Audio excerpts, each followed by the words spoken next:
오늘 본문은 야곱 가족이 바로의 승인을 얻어서 고센 땅에 머물게 된 사실을 보여주고 있습니다. 이것은 아브라함에게 주신 예언의 부분적 성취를 보여주는 것으로서 그 예언의 완전한 성취가 될 이스라엘 민족의 출애굽 사건의 배경을 제공해 준다고 할 수 있습니다. 9절에 보면 야곱은 그의 나이를 묻는 바로에 대해서 나그네 길의 세월이 130년이라고 말하고 있습니다. 조상의 나그네 길의 세월에 비하면 얼마 못한다고 함으로써 130년이라는 세월이 결코 짧은 세월이 아닌데, 그럼에도 불구하고 야곱은 그의 나그네 세월이 얼마 되지 아니한다고 겸손하게 말하고 있습니다.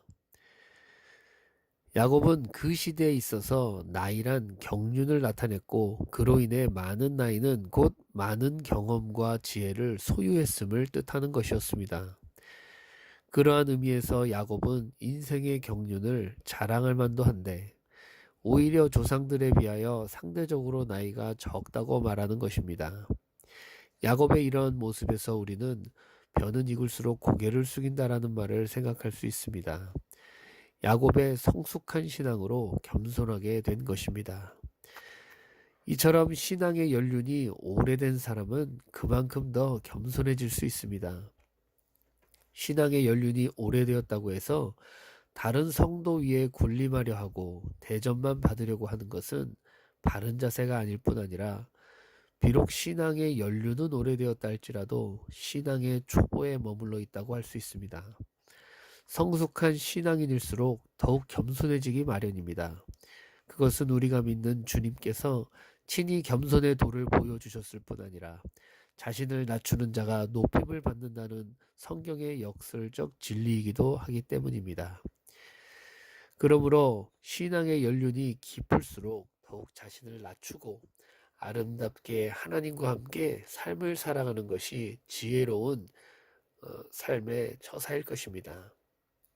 계속해서 구절을 보면 야곱은 바로에게 자신의 험악한 세월을 보냈다고 말함으로써 야곱 자신의 인생이 순탄하지 못했다라고 진술하고 있습니다. 사실 그의 생애를 살펴보면 실제로 험악한 세월을 보냈습니다. 우선 그는 장자축복 탈취 사건 이후에 형 에서를 피해서 외삼촌 라반의 집에서 20년을 나그네로 지내야 했습니다. 그 후에 가나안에 돌아와서도 줄곧 유랑 생활을 했고, 인생 말년에는 아들들에게 속아서 요셉이 죽은 줄로만 알고 고통받는 삶을 살았습니다. 그러나 야곱은 이러한 자신의 인생을 한탄만 하고 있지 않았습니다. 그가 이처럼 험악한 세월을 보냈으면서도 인생을 한탄하지 않을 수 있는 것은 그의 생애가 하나님의 인도하심을 따라 하나님과 동행한 삶이었기 때문입니다. 물론 그가 하나님과 동행하는 삶을 살고 하나님의 뜻을 성취시키는 삶을 살았음에도 그의 생애가 험악했다는 사실은 어찌 보면 모순같이 보일 수도 있습니다. 보통 우리들은 하나님이 인도하시는 사람은 평탄하고 평안할 것이라고 생각하기 때문입니다. 그러나 우리가 알 것은 하나님의 인도를 받는 사람의 생애가 반드시 평탄한 것만은 아니라는 것입니다. 하나님의 뜻을 이루기 위해 하나님께 사로잡힌 자의 인생은 세상 사람들보다 더 힘들고 어려울 때가 많이 있습니다. 하나님께서는 때로는 성도들에게 시련을 허락하셔서 연단받게 하심으로 하나님의 자녀로 합당하게 변화받도록 하시기 때문입니다. 하나님의 뜻을 따라 순종하고 살려고 할 때 더 많은 시련과 어려움이 올 수도 있습니다. 그러나 오히려 우리는 그 시련으로 인해서 감사하고 찬송하게 될 것입니다. 그것은 하나님이 우리를 사랑하시며 우리를 자신의 형상으로 빚어가신다는 증거이기 때문입니다.